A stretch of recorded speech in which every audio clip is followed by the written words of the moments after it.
नमस्कार दोस्तों आज के वीडियो के अंदर हम बात करने वाले हैं स्टारलिंक इंटरनेट कंपनी की, जो सैटेलाइट के द्वारा इंटरनेट सेवाएं प्रदान करती है। और दोस्तों स्टारलिंक कंपनी है इलोन मस्क की। इलोन मस्क जो जाने जाते हैं अपनी इलेक्ट्रिक कार कंपनी टेस्ला के लिए। और दोस्तों इतना ही नहीं, स्पेस एक्स अंतरिक्ष का उनका जो प्रोग्राम है उसके लिए भी वह जाने जाते हैं। और दोस्तों वर्ल्ड के सबसे ज्यादा धनवान व्यक्ति है, तो इस तरह से भी वह जाने जाते हैं।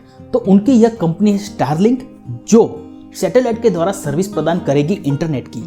तो दोस्तों यहाँ पे बहुत सारे ऐसे इलाके हैं पूरे वर्ल्ड के अंदर जहाँ पे ट्रेडिशनल जो वायरलेस सिस्टम है, जो वायरलैंड ब्रॉडबैंड है, फाइबर नेटवर्क है, वो इंटरनेट सेवाएं प्रदान नहीं कर पाता। इवन के जो टावर के द्वारा सर्विस दी जाती है इंटरनेट की, वह भी वहाँ पे नहीं पहुँच पाती। तो उसका सॉल्यूशन निकाला है यहाँ पे कि सैटेलाइट के द्वारा इंटरनेट सेवाएं प्रदान करना, और यही कंपनी का काम है स्टारलिंक का। तो स्टारलिंक कंपनी की स्थापना हुई थी 2015 के अंदर। उसके बाद कंपनी ने 2018 के अंदर पहला सैटेलाइट लॉन्च किया, और उसके बाद धीरे धीरे करके 1000 सैटेलाइट पृथ्वी की ऑर्बिट के अंदर, कक्षा के अंदर लॉन्च कर दिए हैं। और इसकी मदद से कंपनी सेवाएं प्रदान कर रही है इंटरनेट की पूरे वर्ल्ड के अंदर, सिवाय नॉर्थ पोल और साउथ पोल। नॉर्थ और साउथ पोल के अंदर कंपनी सेवाएं प्रदान नहीं कर सकती, लेकिन फिलहाल उनकी सर्विस यूएसए के जो उत्तर पश्चिमी इलाका है, जो कनाडा है, और यूके को कुछ इलाके के अंदर सेवाएं प्रदान की जाती है। और वहाँ पे कस्टमर को करीबन 50 एमबीपीएस से लेकर 150 एमबीपीएस की स्पीड देखने को मिल रही है। और वहाँ पे लिटेंसी 20 मिलीसेकंड से लेकर 40 मिलीसेकंड देखने को मिल रही है। लेकिन इलोन मस्क ने अपने एक इंटरव्यू के अंदर कहा है कि जिस तरह से कंपनी ज़्यादा सैटेलाइट अपने लॉन्च करेगी पृथ्वी के ऑर्बिट के अंदर, और कंपनी ज़्यादातर बेस स्टेशन बना लेगी पृथ्वी के ऊपर बहुत सारे एरिया के अंदर, और ज़्यादा अच्छे सॉफ्टवेयर इंस्टॉल करेगी, ज़्यादा नए सॉफ्टवेयर इंप्रूव करेगी, और वहाँ पे उनका नेटवर्क अच्छा हो जाएगा, तो कस्टमर को वहाँ पे 2021 के एंड तक करीबन 300 एमबीपीएस और लिटेंसी भी कम देखने को मिलेगी। यानी कि यहाँ पे यह कंपनी, जो टेलीकॉम कंपनियां हैं, इंडिया की टेलीकॉम कंपनियां हो या फिर वर्ल्ड की किसी भी देश की कंपनी हो, उनको चुनौती देगी। लेकिन दोस्तों यहाँ पे इंटरनेट सैटेलाइट के द्वारा प्रोवाइड की जाती है, तो यहाँ पे सर्विस महंगी रहेगी। और फिलहाल जो इंफॉर्मेशन निकल के आ रही है उसके मुताबिक पर मंथ $99 का प्लान चल रहा है, जो महंगा है पूरे वर्ल्ड के लिए। लेकिन दोस्तों यह जो सर्विस मिल रही है वह उसके लायक है, ऐसा कहना है कंपनी का। और दोस्तों जब स्टार्टिंग में पहली बार आप सेवाएं लेते हैं स्टारलिंक की, तो वहाँ पे आपको स्टार्टिंग में $500 देने पड़ते हैं, क्योंकि दोस्तों वहाँ पे आपको एक डिश दी जाती है जो सिग्नल को कैचअप करती है, और वहाँ पे राउटर भी दी जाता है जिसकी मदद से आपके घर के अंदर इंटरनेट सेवाएं चलती है।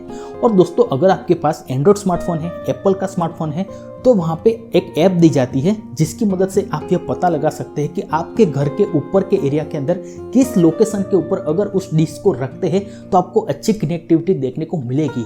और दोस्तों फिलहाल जो टेस्टिंग निकल के आई है, जो कस्टमर की फीडबैक निकल के आई है, उसके मुताबिक जब बारिश होती है, जब बर्फ आता है, जब ज़्यादा हवाएं चलती है, तूफान आता है, तो वहाँ पे कनेक्टिविटी के अंदर इश्यू देखने को मिल रहा है, वहाँ पे सेवाएं थोड़ी देर बंद हो जाती है। लेकिन दोस्तों कंपनी का यह कहना है कि जैसे ही ज़्यादा सैटेलाइट कार्यरत हो जाएंगे और अच्छे ग्राउंड स्टेशन बन जाएंगे, बेस स्टेशन हो जाएंगे, तो वहाँ पे कनेक्टिविटी का प्रॉब्लम दूर हो जाएगा और कस्टमर को अच्छी स्पीड और कम लिटेंसी देखने को मिलेगी।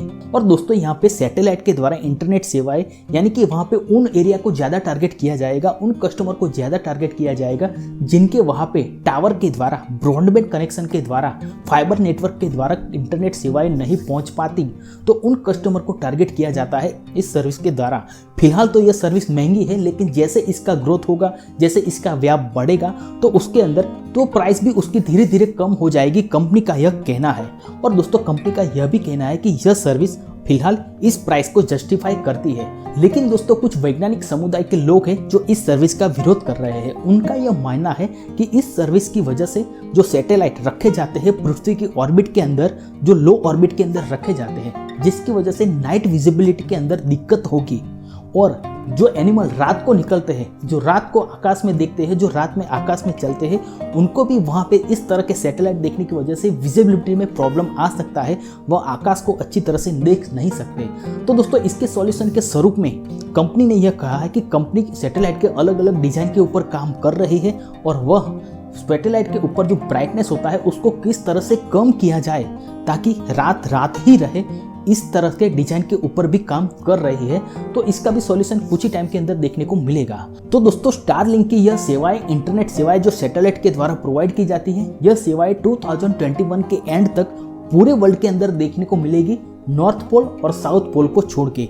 लेकिन दोस्तों यहाँ पे वर्ल्ड के हर एक कंट्री से परमिशन लेनी पड़ती है अगर वहाँ पे सर्विस स्टार्ट करनी है तो यहाँ पे हर एक कंट्री पर भी डिपेंड करता है कि वह कब अप्रूवल देते हैं, उसके बाद ही वहाँ पे ये सर्विस स्टार्ट होती है। तो दोस्तों यह सेवाएं पूरे वर्ल्ड के अंदर फैलने में थोड़ा टाइम लगेगा, लेकिन जैसे ही ये सर्विस फैल जाती है तो जो टेलीकॉम कंपनियां हैं उनको भी यह कड़ी टक्कर देगी, क्योंकि दोस्तों धीरे धीरे जब इसका व्याप बढ़ेगा तो उसकी प्राइस भी कम होगी, तो वहाँ पे टेलीकॉम कंपनियों को अपनी सेवाएं बेहतर करनी होगी। तो दोस्तों आज के वीडियो में इतना ही। अगर आपको ये वीडियो पसंद आया है तो इस वीडियो को लाइक कीजिए, शेयर कीजिए और चैनल पे नए हैं तो चैनल को सब्सक्राइब कर लीजिए। आभार, धन्यवाद, थैंक यू।